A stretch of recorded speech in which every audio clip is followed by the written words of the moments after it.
banyak yang salah mengira senja bukan tentang kopi, lagu indie dan cerita. Ku kasih tahu kepadamu,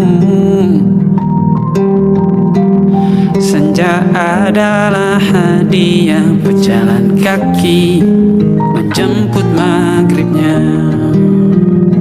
Selalu ada pelangi pada setiap mendungnya, setiap derita ku kan ada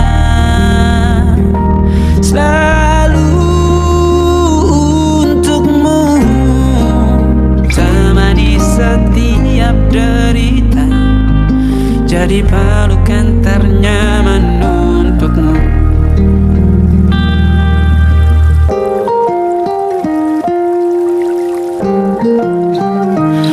Jika sempit hidup ini. Bismillah, Assalamualaikum warahmatullahi wabarakatuh. Selamat malam teman-teman. Alhamdulillah kita sudah memasuki bulan Ramadan, bulan yang penuh keberkahan ini. Nah, berbicara tentang bulan Ramadan, tentu di bulan Ramadan kita tidak hanya menahan haus, lapar, melainkan kita di bulan Ramadan juga perlu untuk melatih emosi kita dan meningkatkan iman serta takwa kita. Di sini ada hal sedikit yang ingin saya sampaikan kepada yunda-yunda sekalian, yaitu ketika luka dibalas dengan maaf. Pernah nggak sih dari kita atau kamu sedang atau bahkan pernah merasakan seakan hidup kita itu yang paling berat, seakan Allah itu masih ngasih ujian itu tuh bertubi-tubi, seakan yang paling berat ujiannya itu adalah kita, disakitin, dihina, difitnah, diremehkan, dipandang sebelah mata. Tentu mungkin dari kita itu pernah merasakan hal seperti itu, yang membuat kita itu down, sakit hati, futur, sehingga merasa Allah itu tuh gak adil. Tentu saya juga pernah merasakan hal seperti itu, dan kamu gak sendiri, kita sama. Tapi perlu kita ingat bahwa kita tidak sendirian. Di bumi yang sama, di semesta yang Allah ciptakan untuk semua makhluknya ini, bahkan beliau, kekasih Allah, juga mendapatkan ujian. Siapakah beliau? Rasulullah Sallallahu Alaihi Wasallam. Kalau kita mau berbicara tentang ujian, beratnya kehidupan, jelas Rasulullah lebih berat ujiannya. Tahu nggak cerita tentang perjalanan Rasulullah waktu mau berdakwah ke Taif? Nah, di kota Taif, Rasulullah ingin mendakwahkan Islam di sana. Tapi apa? Ternyata Rasulullah mendapatkan perlakuan yang tidak semestinya. Bahkan bukan hanya sekedar kata-kata, tetapi perlakuan fisik, penganiayaan, sehingga kaki Rasulullah pun berlumuran darah. Saking tidak pantasnya perlakuan warga Taif kepada Rasulullah Shallallahu Alaihi Wasallam, sehingga malaikat penjaga gunung itu menawarkan, "Ya Rasulullah, maukah engkau aku lemparkan gunung ini kepada penduduk Taif, sehingga penduduk Taif itu bisa merasakan apa yang telah engkau rasakan?"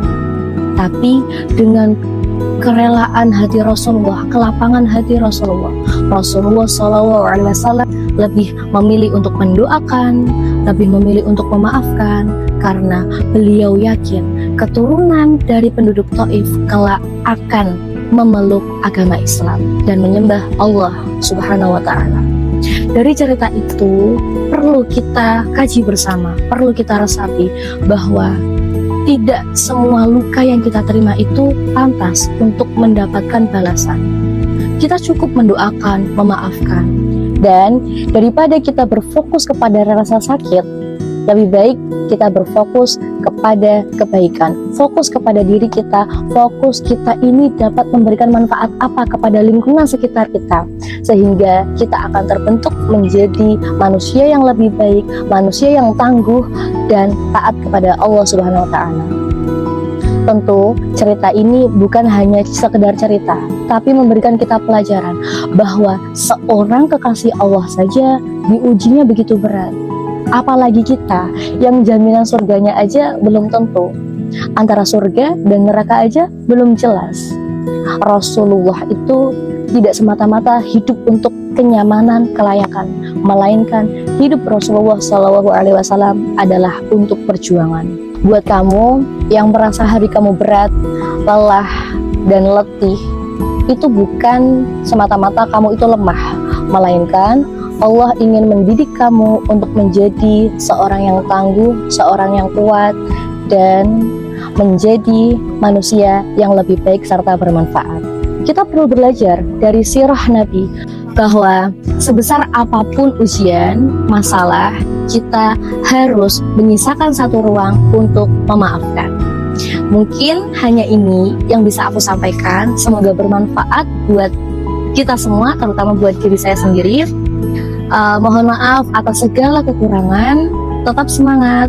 Wassalamualaikum warahmatullahi wabarakatuh.